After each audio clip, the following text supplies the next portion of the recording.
Respiración celular, el ciclo de Krebs.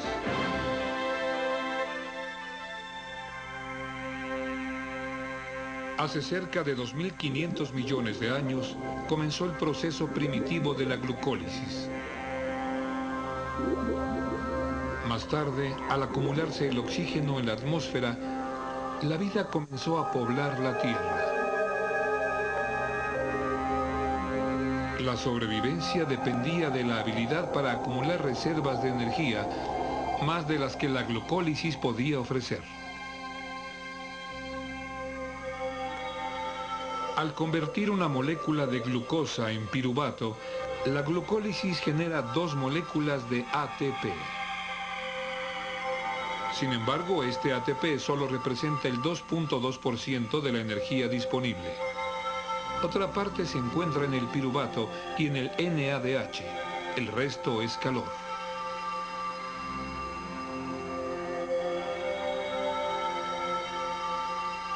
En la segunda fase de la respiración celular, el ciclo de Krebs libera más energía al metabolizar el piruvato. El ciclo de Krebs adquirió su nombre del químico británico Hans Krebs, que siguió la huella del piruvato más allá de la glucólisis. Dentro de la célula, el piruvato se mueve desde el centro de la célula hacia las dos membranas de la mitocondria y llega a la matriz.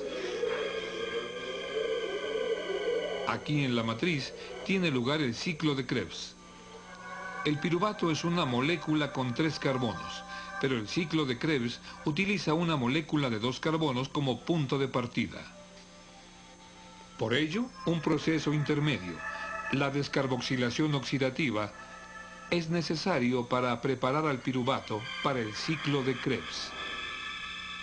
Cuando el piruvato se encuentra con la coenzima A, el complejo suelta 2 electrones, un átomo de hidrógeno y dióxido de carbono, para formar el aceptable acetilcoenzima A con 2 carbonos. Los electrones del hidrógeno son recogidos por un NAD+, formando un NADH, un transporte intermedio de energía. Pero vamos a concentrar nuestra atención en el acetilcoenzima A con 2 carbonos. Primero, vayamos a echar un simple vistazo al ciclo de Krebs.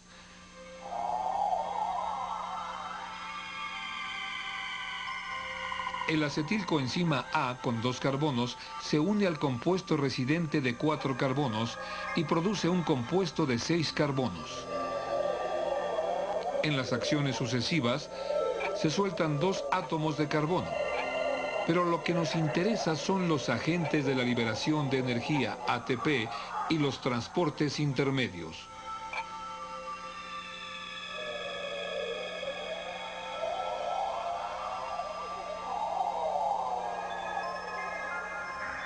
Esta es una vista general del ciclo de Krebs. Con un acercamiento más detallado del ciclo, veremos cómo se generan los agentes de liberación de energía.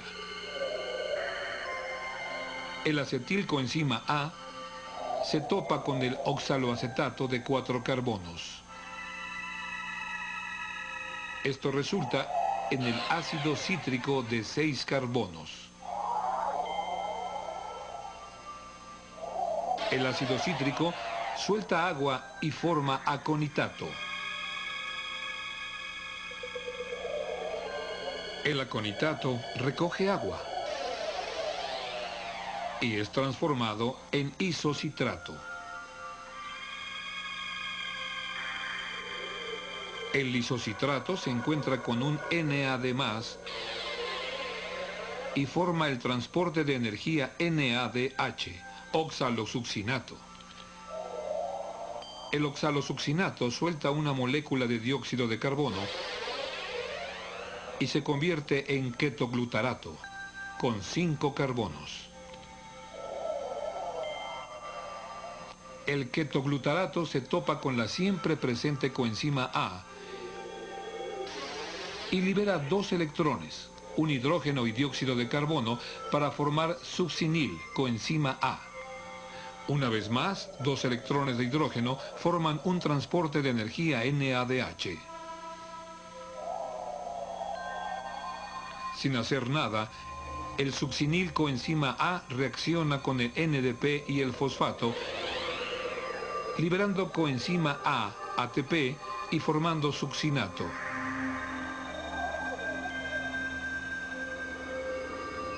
El succinato se encuentra con una molécula de FAD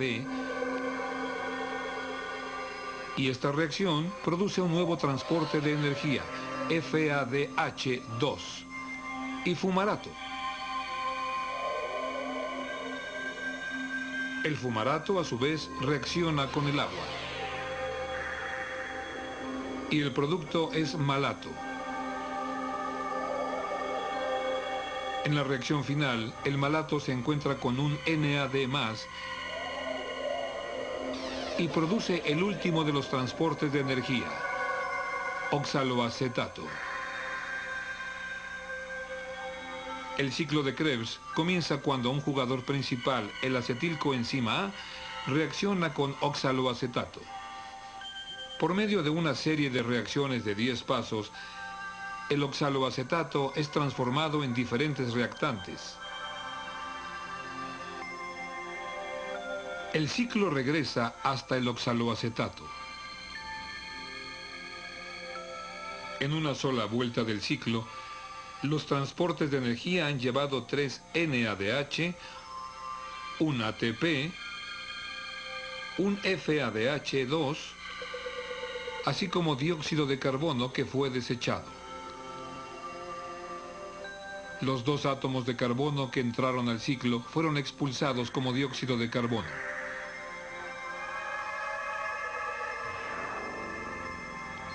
El propósito del ciclo de Krebs es producir energía útil. Por tanto, la energía que entró como acetilcoenzima A fue transferida al ATP y a los transportes de energía intermedios.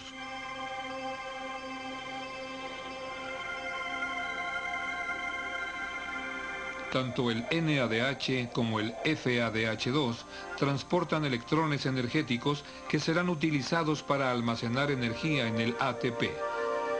Volvamos a la molécula original de glucosa y veamos en qué se ha convertido.